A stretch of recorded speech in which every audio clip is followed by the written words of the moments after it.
2 Samuel, capítulo 3. Assim, começou uma longa guerra entre a família de Saul e a família de Davi.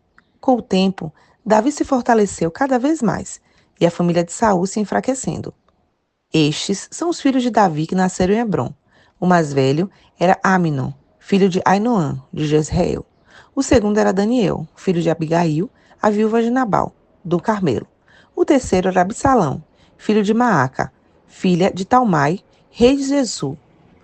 O quarto era Adonias, filho de Agite. O quinto era Cefatias, filho de Abital. O sexto era Itreão, filho de Eglá, esposa de Davi. Todos esses filhos de Davi nasceram em Hebrom. Enquanto continuava a guerra entre as famílias de Saul e Davi, Abner se tornou um líder cada vez mais influente entre a família de Saul. Um dia, Isbosete, filho de Saul, acusou Abner de ter relações com uma das concubinas de Saul, uma mulher chamada Rispa, filha de Aiá. Abner ficou furioso com as palavras de Isbosete. Por acaso sou um cão de Judá para ser tratado dessa maneira? Gritou ele. Depois de tudo que fiz por seu pai Saul e pela família e os amigos dele, ao não entregar você a Davi, minha recompensa é ser acusado por causa dessa mulher? Que Deus me castigue severamente se eu não fizer por Davi tudo que o Senhor prometeu a ele. Tomarei o reino da família de Saul e o entregarei a Davi. Estabelecerei o trono de Davi tanto sobre Israel como sobre Judá, desde Dan ao norte até Berseba ao sul. Esbocete não se atreveu a dizer nem mais uma palavra, pois teve medo do que Abner poderia fazer. Então Abner enviou mensageiros para dizer a Davi: Afinal, a quem pertence essa terra? Faça um acordo comigo, e eu ajudarei a conseguir o apoio de todo Israel. Está bem, respondeu Davi, mas só farei acordo com você se quando vier para cá trouxer de volta minha esposa Mical, filha de Saul. Davi enviou a seguinte mensagem a Esbocete, filho de Saul: Devolva minha esposa Mical, pois eu conquistei o direito de casar com ela, com os prepúcios de 100 filisteus. Então, Esbocete mandou tirar Mical de seu marido Palti, filho de Laís. Palti a seguiu até Baurim, chorando ao longo de todo o caminho, até que Abner lhe disse: Volte para casa. E ele voltou. Abner reuniu as autoridades de Israel e lhes disse: Faz algum tempo que vocês querem declarar Davi seu rei. Chegou a hora de agir, pois o Senhor disse: Escolhi meu servo Davi para livrar meu povo, Israel, das mãos dos filisteus e de todos os seus inimigos. Abner também falou com os homens de Benjamim. Depois, foi a Hebrom para dizer a Davi que todo o povo de Israel e de Benjamim tinha concordado em apoiá-lo. Quando Abner, acompanhado de 20 homens, chegou a Hebrom, Davi os recebeu com um grande banquete. Então Abner disse a Davi: Deixe que eu vá e convoque uma reunião de todo Israel para apoiar meu senhor, o rei. Farão uma aliança com o Senhor para que reine sobre eles. E o Senhor governará sobre tudo o que seu coração desejar.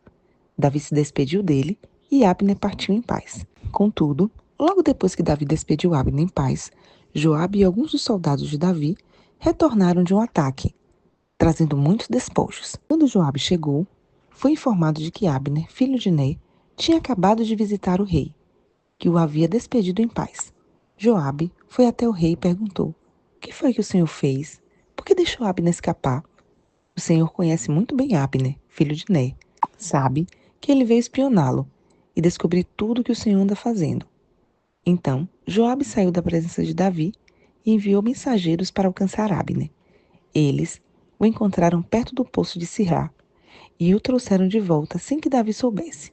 Quando Abner chegou a Hebrom, Joabe o chamou para um lado, junto ao portão da cidade, como se fosse falar com ele em particular. Então, apunhalou-o no estômago e o matou para vingar a morte de Azael, seu irmão. Quando Davi soube o que havia acontecido, declarou: Juro pelo Senhor que eu e meu reino somos para sempre inocentes desse crime contra Abner, filho de Ner. Que essa culpa permaneça sobre Joabe e sua família.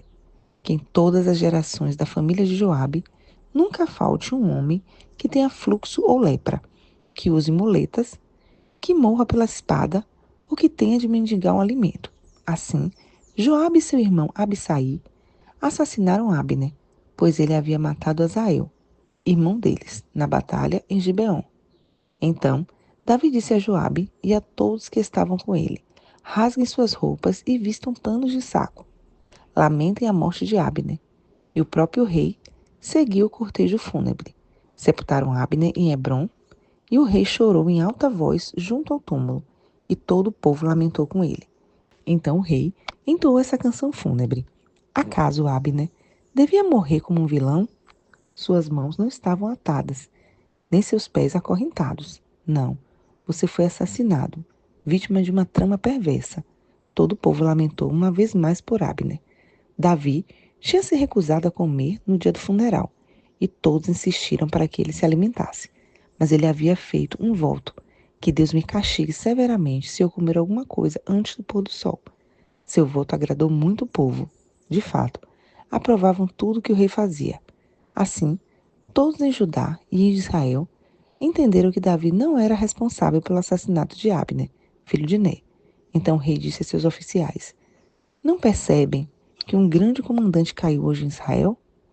E embora eu seja o rei ungido, esses dois filhos de Zeruia, Joabe e Abissai, são fortes demais para que eu os controle. Que o Senhor retribua a esses homens maus por sua maldade.